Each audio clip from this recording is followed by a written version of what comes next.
रुक रुक। हर हर महादेव। आज मैं एक वीडियो पर रिव्यू देने वाला हूँ और एक नया आदमी आया है हमारे सनातन धर्म को जो क्षति पहुंचाने के लिए। वो अपने खुद से ही लॉजिक बना करके उसी को सत्य मान करके और जो रियल फिलॉसफी है अपने वैदिक सनातन धर्म के अंदर उसको तोड़ने और मरोड़ने की कोशिश कर रहा है। वो व्यक्ति कह रहा है कि अहम ब्रह्मास्मि वाला जो उपनिषदों का सेंटेंस है वो गलत है। अब उस व्यक्ति को ये नहीं पता है कि अहम ब्रह्मास्मि किस आधार पर कहा गया है। वो नॉर्मल मुंह उठा के ऐसे कहने के लिए नहीं कहा गया है। बात है तो कोई भी कर लेगा उस चीज को लेकर के। तो वो ये कहना चाह रहा है कि जीव जो है व्यक्ति जो है वो भगवान नहीं हो सकता। वो भगवान के लेवल तक धीमे धीमे धीमे धीमे तपस्या करता हुआ पहुंचेगा लेकिन भगवान कभी नहीं बनेगा वो। तो इसका ये है कि श्री कृष्ण जी ने जो कहा है कि मैं ही भगवान हूं, तो इस आधार पर तो फिर वो झूठ बोल रहे होंगे। शंकराचार्य ने इस बात को कहा है, राजा जनक ने इस बात को कहा है। मैं अभी दिखाऊंगा सब चीजों के बारे में कि किन किन लोगों ने इस चीज को कहा है कि वही भगवान है और किस लेवल से इस बात को कहा गया है। तो मुंह उठाकर के इस तरीके से खुद के ही लॉजिक से चीजों को तोड़ने की कोशिश की जाती है ना, तो ये कोई ज्ञान की बात नहीं होती। तो मैं इसमें दिखा रहा हूं कि क्या कहा गया है इस अहम ब्रह्मास्मि वाले टॉपिक पर। ये श्रीमद् भगवत गीता है, कम से कम इसको तो वो मानेगा भाई। कहीं ऐसा ना करे कि अगली वीडियो में कह दे कि श्रीमद् भगवत गीता ही गलत है। कह सकते हैं आजकल के लोग। ये जो जनरेशन चल रही है बहुत ही खराब जनरेशन है। देखो इसमें क्या कहा गया है। अध्याय 2 है और श्लोक नंबर 22। ठीक है, खुद देख सकते हैं आप लोग। ठीक है, 1 मिनट शुरू से दिखा देता हूं। अध्याय 2 और श्लोक नंबर 22। जैसे मनुष्य पुराने वस्त्रों को त्याग कर दूसरे नए वस्त्रों को ग्रहण करता है, वैसे ही जीवात्मा पुराने शरीरों को त्याग कर दूसरे नए शरीरों को प्राप्त होता है। अब यहाँ पर मैं 2 चीज समझा रहा हूँ कि शरीर और जीवात्मा यानी जीव 2 अलग अलग चीज है। शरीर का होना और जीव का होना 2 अलग अलग चीज है। शरीर मरेगा लेकिन जीव नहीं मरता। आगे कहते हैं तीसरी चीज आती है। शरीर हो गया, जीव हो गया, तीसरी चीज आत्मा आती है। इस आत्मा को शस्त्र नहीं काट सकते, इसको आग नहीं जला सकती, इसको जल नहीं गला सकता और वायु नहीं सुखा सकता। और इस आत्मा के बारे में जो ये बात लिखी हुई है, इससे अभी पता चल जाएगा कि अहम ब्रह्मास्मि वाला जो सेंटेंस है वो किस लेवल पे कहा गया है, किसके लिए कहा गया है, क्यों सही है। तुम जैसे ऐसे जो नॉर्मल जो मूर्ख व्यक्ति होते हैं उन लोगों के लिए नहीं कहा गया है कि जाके कह दो कि अहम ब्रह्मास्मि तो बन जाओगे तुम अहम ब्रह्मास्मि। ऐसा थोड़ी ना होता है। एक लेवल होता है इस चीज को कहने के लिए, वो कहा नहीं जाता, अपने में निकलता है। आगे कहा गया है कि क्योंकि यह आत्मा अछेद्य है, यह आत्मा अधा अक्लेत निसंदेह अशोष्य है तथा यह आत्मा नित्य सर्वव्यापी अचल स्थिर रहने वाला और सनातन है। और ध्यान रखना, नित्य सर्वव्यापी अचल स्थिर रहने वाला और सनातन एक ही होता है। ऐसा नहीं है कि हर चीज आकर के जो है मेरी आत्मा या तुम्हारी आत्मा, तुम भी नित्य हो, तुम भी सर्वव्यापी हो। जो सर्वव्यापी है और जो नित्य है वो एक ही होता है। और यहाँ पर आत्मा को कहा जा रहा है कि वो नित्य है, सर्वव्यापी है, अचल है, स्थिर है और सनातन है। तो जो ये लक्षण तो परमात्मा के हैं ना, तो इन लक्षणों वाली आत्मा को कहा जाता है कि वो सर्वव्यापी है और वही अहम ब्रह्मास्मि कहने के योग्य होती है। तुम्हारा जो जीव भाव है, तुम्हारा जो आदमी होने का जो भाव है, ये भाव नहीं है आप ये चीज कहने के लायक है। तुम अहम ब्रह्मास्मि जाके कह दो कहीं पर सड़क पे खड़े होके, उसकी कोई वैल्यू नहीं है। तो तुम मुंह उठा करके इस चीज को कहने लग जाते हो कि भाई ये सेंटेंस ही गलत है। कम से कम उसका मतलब तो समझ लो वो कहा किस लेवल से जा रहा है। आगे कहा गया है यह आत्मा अव्यक्त है, अचिंत्य है, यह आत्मा विकार रहित है। आप में तो विकार आता है ना, आत्मा में विकार नहीं आता। आत्मा अव्यक्त है, अचिंत्य है, उसे कोई चिंता नहीं है। तो ये क्वालिटीज आत्मा की हैं, आपकी नहीं है। तो ये सेंटेंस भी आत्मा के लिए कहा गया है वैदिक सनातन धर्म के अंदर, आपके लिए नहीं कहा गया। चाणक्य तिवारी जी, तो इसको पर्सनल ना लेके जाए कि हमने आपसे कह दिया कि तुम ब्रह्म हो और तुम बनना नहीं चाह रहे तो तुमको बुरा लग रहा है इस बात को लेकर के। तो अपने सस्ते लॉजिक में चीजों को मत फंसाया करो। अद्वैत सिद्धांत ये कहता है कि जब ये बात कह दी गई है ना कि आत्मा नित्य है, सर्वव्यापी है, अचल है, स्थिर है, सनातन है, और नित्य है और सनातन है वो एक ही चीज होता है, और स्थिर है, कभी जगह नहीं बदलता, वो अचल है वो। अगर तुम इस बात को नहीं मानना चाह रहे तो फिर कुछ नहीं हो सकता। मैं आपको समझा नहीं रहा, मैं अपनी बात रख रहा हूं, क्योंकि समझा तो मैं समझाने की कोशिश तो तब करता जब तुम भाई अद्वैत को समझे बिना, सनातन धर्म को समझे बिना इस चीज को कहने के लिए मतलब इतने उतावले हो रहे हो। समझ के कहते तो मैं समझता कि ठीक है चलो यहाँ पे मिस्टेक हो रही है, मेरे को थोड़ा बहुत इसके बारे में पता है तो मैं तुम्हें बता भी देता। समझा नहीं रहा, मैं अपनी बात रख रहा हूँ। समझाया नहीं जा सकता। आप जैसे एनआईटी को, आप एनआईटी से पढ़ के आए हो, शायद हो सकता है मुझसे ज्यादा भी पता हो तुमको कुछ चीजों के बारे में। ठीक है, अब मैं तुम्हें दिखाता हूँ कि भगवान श्री कृष्ण ने कहाँ पर कहा है अपने बारे में कि वही सब कुछ है। देखो, यह है 9वां अध्याय, श्लोक नंबर 4। मुझ निराकार परमात्मा से, ठीक है आगे बात, मुझ निराकार परमात्मा से भगवान श्री कृष्ण कह रहे हैं। ये भगवान शब्द तो हो सकता है कि चलो ठीक है हमने बाद में लाया, लेकिन जो श्री कृष्ण हुए हैं वो कह रहे हैं अपने बारे में कि मैं ही हूं परमात्मा। मुझ निराकार परमात्मा से यह सब जगत जल से बर्फ सदृश से परिपूर्ण है, और यह सब भूत मेरे अंतर्गत संकल्प के आधार स्थित हैं, किंतु वास्तव में मैं उनमें स्थित नहीं हूं। ये तो एक बात होगी, ये तो भगवान श्री, चलो ठीक है भगवान श्री कृष्ण को हम सब मानते भी हैं कि भगवान है, लेकिन अभी मैं तुम्हें राजा जनक के बारे में बताऊंगा। राजा जनक ने भी सेम बात कही है इसी लेवल पे। तो तुम यूट्यूब पे कह रहे हो ना कि ऐसे तो सब लोग कहते रहते हैं टुच्चे लोग, ये टुच्चे लोग नहीं है, ये वो लोग हैं जिन्होंने अपनी आत्मा को वास्तव में देख लिया है, समझ लिया है, अपनी आत्मा के उस लेवल तक पहुंच गए हैं। और जाकर के जब आत्मा को समझ लेना और आत्मा में स्थित हो जाना, वो परमात्मा ही हो जाना है, उसमें और उसमें कोई फर्क नहीं रह जाता, ये ध्यान रखना। अब यह है गीता संग्रह, गीता प्रेस गोरखपुर से, ये मैंने खुद नहीं छापा है भाई, ठीक है, चाणक्य तिवारी भैया जी। और मैं तो आपको लगभग 2020 से फॉलो कर रहा हूँ, लेकिन अब तो हद हो गई है आपके लॉजिक की। जब तुम खुद इस बात का लॉजिक लगा रहे हो ना कि जो जीव है, जो आत्मा है, मतलब जो व्यक्ति है परमात्मा नहीं हो सकता, ये कहाँ लिखा है? कहीं कहीं लिखा भी तो होगा कि आप अपने मन से उठा कर कह रहे हो, किसी ने कहा भी तो होगा आपसे पहले, किसी ने इस तरीके से पाया भी तो होगा, ये वहीं तक पाया है, उस लेवल तक नहीं पहुंचा है। ठीक है, ये दोबारा देखो, ये गीता संग्रह है, और गीता संग्रह में ये अष्टावक्र गीता मैंने खोल रखी है।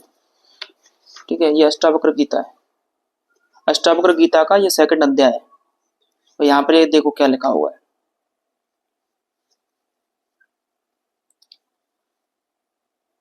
जैसे मैं अकेला ही इस शरीर को प्रकाशित करता हूं, वैसे ही संपूर्ण जगत को भी प्रकाशित करता हूं। और संपूर्ण जगत को आप तो प्रकाशित कर नहीं सकते, आपकी आत्मा का जो जो एक रास्ता है, जो निरंतरता है, वो प्रकाशित करने वाली बात की जा रही है। आत्मा के भाव की बात की जा रही है, शरीर के या जीव की बात नहीं की जा रही। तो वो जो सेंटेंस है एम ब्रह्मास्मि, वो आपके लिए नहीं कहा गया। बात आप ये बात तो कह रहे हो कि ठीक है तुच्छ लोगों के लिए नहीं कहा गया, लेकिन कहा किस लेवल से गया है, उसको खंडित करने से पहले अद्वैत सिद्धांतों में जाके देख तो लेते कि कह क्यों रहे हैं इस बात को। एकमात्र मैं प्रकाशक हूं, इसलिए संपूर्ण जगत मेरा है, अथवा कुछ भी मेरा नहीं है। मतलब अगर तो ये सारा संसार मुझी से है, राजा जनक कह रहे हैं, समझो इस बात को। कम से कम अब ये मत कहना राजा जनक की कोई वैल्यू नहीं है, अगली वीडियो में जाकर कह दो, तो फिर तो गड़बड़ हो जाएगी भाई, भयंकर। और देखना अभी, न मैं देह हूं और न यह देह मेरा है, मैं जीव भी नहीं हूं। तो मैंने समझाया था शुरू में, शरीर, जीव और आत्मा तीनों अलग अलग चीजें। मैं शुद्ध चेतन हूं, मेरा बंध तो केवल इतना ही था कि मैं जीवित रहना चाहता था।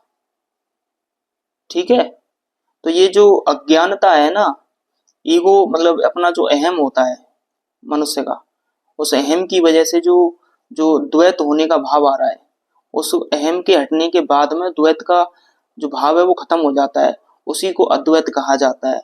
अद्वैत का मतलब ये नहीं है कि ये सिर है ये भी ब्रह्म है, डंडा भी ब्रह्म है, दे के फोड़ दो, कल को तुम एटम के बारे में कहोगे कि एटम में 99% स्पेस होता है, जाके सिर को दीवारों फोड़ दो, पार निकल जाओगे। हद होती है यार। लॉजिक को लॉजिक की लिमिट से लगाओ। लॉजिकली कहीं भी लॉजिक को लगा रहे घुसेड़ के। बात में दम तो होनी चाहिए ना इस तरीके से कहने के लिए।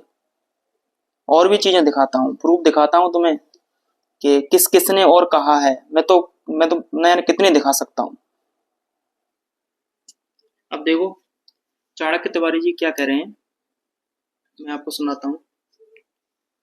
अब परमात्मा का सबसे ऊंचा स्तर है, आपका स्तर यहाँ पर, तो आप तपस्या कर करके अपने स्तर को बढ़ा सकते हैं, बढ़ा सकते हैं, बढ़ा सकते हैं, लेकिन आप एक कभी भी इक्वल नहीं हो सकते भैया। इक्वल नहीं हो सकते। उच्च स्तर को बढ़ा सकते हैं। कितना उच्च स्तर बढ़ाओगे आप? परमात्मा हमसे दूर थोड़ा ही ना है।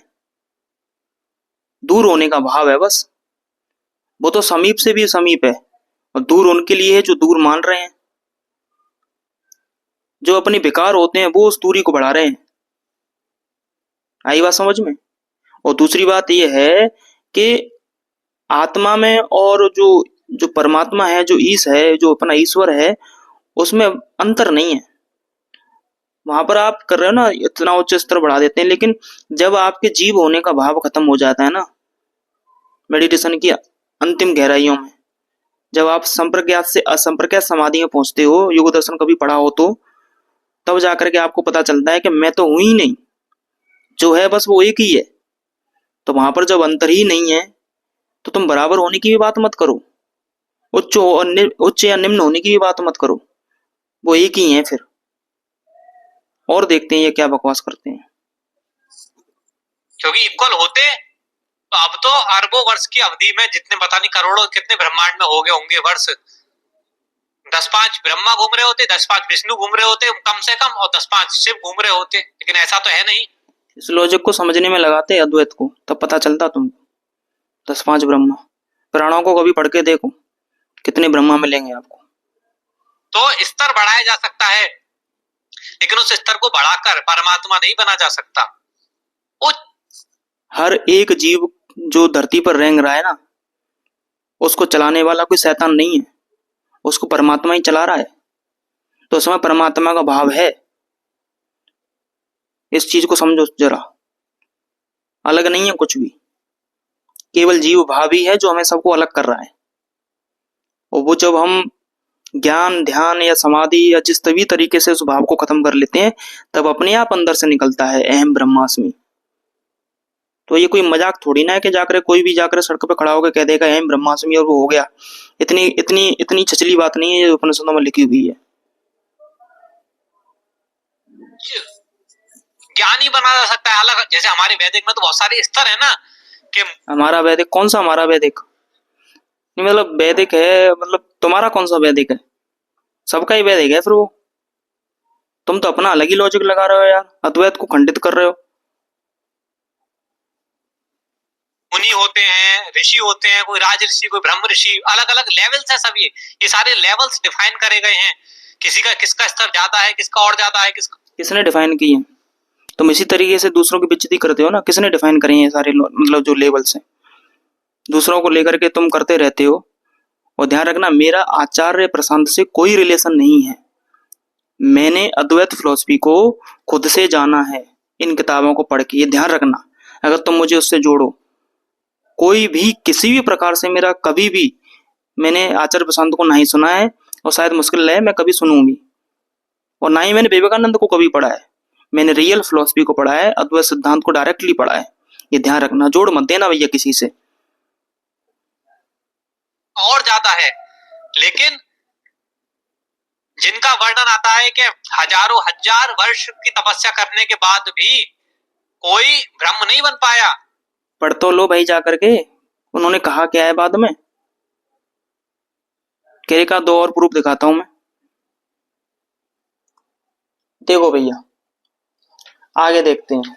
ये है अवधूत गीता। अब ये मत कहना कि मैं इसको भी नहीं मानता, ठीक है? ये देखो यहाँ पे क्या लिखा हुआ है। मतलब जब तक आप, अगर किसी भी चीज का आप खंडन करने के लिए जा रहे हो ना, उसको पहले पता कर लिया करो। अपने लॉजिक मत लगाया करो आईआईटी वाले या एनआईटी वाले। संपूर्ण ब्रह्मांड में सब कुछ एकमात्र आत्मा ही है। ठीक है, इसमें भेद तथा अभेद दोनों ही नहीं है। तो तुम कह रहे हो ना कि इक्वल हो जाते हैं, उस उच्च लेवल तक पहुंच जाते हैं। भैया भेद या अभेद होगा तभी तो पहुंचेंगे, जब भेद ही नहीं है आत्मा में, उस परमात्मा के अंदर, तो काहे का मतलब लेवल की बात कर रहे हो तुम यार। यह है अथवा नहीं, यह मैं कैसे कहूं, मतलब ये जो भेद है या नहीं है, इसमें मतलब दत्तात्रेय जी कह रहे हैं मैं कैसे कह सकता हूँ भेद है या नहीं। वेदांत का सार तथा ज्ञान विज्ञान इतना ही है कि मैं स्वभाव से ही सर्वव्यापी निराकार आत्मा ब्रह्म तत्व हूं। ठीक है भाई चाणक्य जी, तो वो जो बात है अहम ब्रह्मास्मि, वो आपके लिए नहीं कही गई है प्लीज, वो आत्मा के भाव के लिए कही गई है। जो सर्वरूप परमात्मा है वे निश्चित ही अखंड आकाश तुल्य स्वभाव से निर्मल तथा शुद्ध हैं। मैं वही हूं, इसमें संदेह नहीं है।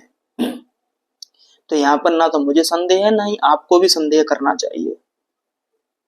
अगर तुम्हें और प्रूफ की जरूरत हो तो मेरे पास 25 गीता है, 25 गीताओं में यही लिखा हुआ है, 25 की 25 के अंदर। और इसके अलावा और भी बाहर से अगर आपको प्रूफ चाहिए, कबीर का, रविदास का, नानक का, बता देना, I will show you. Thank you.